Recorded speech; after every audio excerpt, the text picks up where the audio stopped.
ఉమ్మడి ఖమ్మం జిల్లా వ్యాప్తంగా వర్షాలు కురుస్తున్నాయి. ప్రస్తుతం భద్రాచలం వద్ద గోదావరి నీటి మట్టం 46.6 అడుగులుండగా మొదటి ప్రమాద హెచ్చరిక కొనసాగుతుంది. గోదావరి కరకట్ట వద్ద ఉన్న స్లూయిస్ ను మూసివేశారు. అయితే అధికారులు జాగ్రత్తలు తీసుకోవడంలో విఫలమయ్యారు. గత రాత్రి భద్రాచలంలో భారీ వర్షం కురవడంతో వర్షపు నీరంతా కూడా రామాలయం సమీపంలోకి చేరుకుంది. నీళ్లు వెళ్లే దారి లేకపోవడంతో రామాలయం చుట్టూ వరద నీరు పేరుకునిపోయింది. అన్నదాన సత్రంలోకి నీళ్లు వెళ్లాయి. రామాలయం మెట్ల మార్గం చుట్టూ నీళ్లు చేరుకున్నాయి. ఆలస్యంగా స్పందించిన అధికారులు మోటార్లను ఆన్ చేసి నీటిని గోదావరిలోకి పంప్ చేస్తూ క్లియర్ చేస్తున్నారు. తాలిపేరు, కిన్నెరసాని గేట్లెత్తి గోదావరిలోకి నీటిని విడుదల చేస్తున్నారు. పాలేరు రిజర్వాయర్ అలుగులు పోస్తూ ఉండగా వైరా రిజర్వాయర్ నిండుకుండలా ఉంది. ఇక మరింత సమాచారాన్ని మా ప్రతినిధి భూపాల్ అందిస్తారు. ఖమ్మం జిల్లా వ్యాప్తంగా గత రాత్రి నుంచి భారీ వర్షాలు కురుస్తున్నాయి. మొత్తం కూడా జిల్లా వ్యాప్తంగా ఇటు ఖమ్మం నుంచి అటు భద్రాచలం వరకు అన్ని ప్రాంతాల్లో భారీ వర్షాలు కురుస్తున్నాయి. ఈ వర్షాలతో వాగులు వంకలన్నీ నిండిపోయిన పరిస్థితి, మున్నేరుకు కూడా వరద వస్తున్న పరిస్థితి.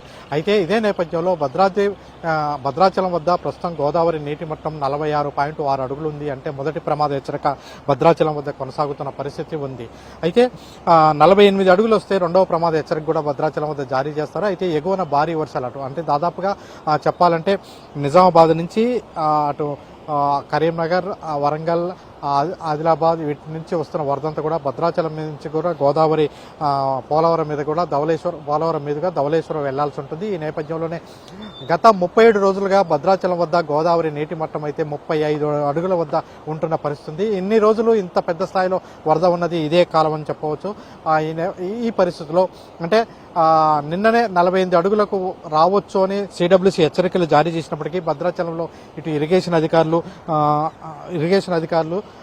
అలర్ట్ గా ఉండటంలో కొంత వైఫల్యం చెందినని చెప్పవచ్చు. ఈ గత రాత్రి భారీ ఎత్తున అంటే వరద వచ్చిన నేపథ్యంలో భారీగా భద్రాచలంలో వర్షం రావడంతో ఆ వర్షం నీళ్లన్నీ కూడా రామాలయం సమీపంలోని స్లూయిస్ వద్ద పేరుకొనిపోయాయి. అయితే స్లూయిస్ అన్ని కూడా లాక్ చేసి ఉండటం వల్ల అంటే 30 అడుగులు దాటిన తర్వాత స్లూయిస్ అన్ని కూడా లాక్ చేసి ఉంటారు. అంటే 43 అడుగులు దాటి ప్రవహిస్తున్న నేపథ్యంలో స్లూయిస్ అన్ని కూడా బ్లాక్ అయి ఉంటుంది. ఆ బ్లాక్ చేసిన తర్వాత అందులో నుంచి నీళ్లు గోదావరిలోకి వెళ్ళని పరిస్థితుంది. ఈ నేపథ్యంలో రాత్రి భారీ వర్షం రావడంతో ఆ వర్షం నీళ్ళన్ని కూడా స్లూయిస్ వద్ద పేరుకున్నాయి. ఈ పేర్కొనడంతో రామాలయం చుట్టుపక్కల ప్రాంతాలంతా కూడా భారీ ఎత్తున వరద నీరు వచ్చే పరిస్థితుంది. ఈ అన్నదాన సత్రంలో కూడా పూర్తిగా నీళ్లు వచ్చిన పరిస్థితి. అదేవిధంగా రామాలయం మెట్ల మార్గం వైపు కూడా నీళ్లు వచ్చాయి. అంటే ఈ స్లూయిస్ ని బ్లాక్ చేసిన సందర్భంలో నీటిని గోదావరిలోకి పంపుల ద్వారా ఎత్తిపోయటం అనేది జరుగుతుంది.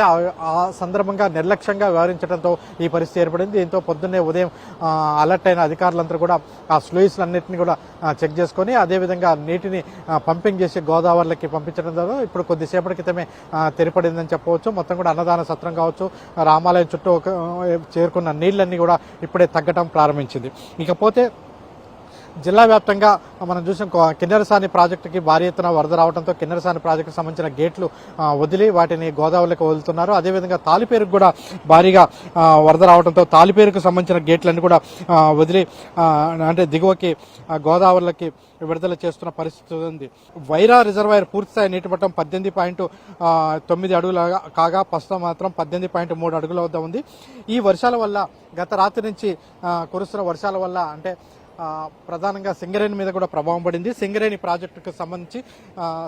సంబంధించి బొగ్గు గనులన్నీ కూడా ఇటు సత్తుపల్లి, అదేవిధంగా మనుగూరు, ఇల్లందు ఈ బొగ్గు గనులన్నిటికి కూడా ఓపెన్ కాస్ట్లోకి నీళ్లు రావడంతో ఓపెన్ కాస్ట్లో నీళ్లు బయటికి తోడివేయడానికి సమయం పడుతుంది. అదేవిధంగా ఆ ప్రాంతానికి వెళ్ళటానికి లారీలు అన్ని కూడా జారిపోతున్న పరిస్థితి ఉండటంతో ఓపెన్ కాస్ట్లో ఇటు మనుగూరు, ఇల్లందు, సత్తుపల్లి ఈ ఓపెన్ కాస్ట్లు అన్నిటి కూడా ఇప్పటికైతే మూసివేశారు.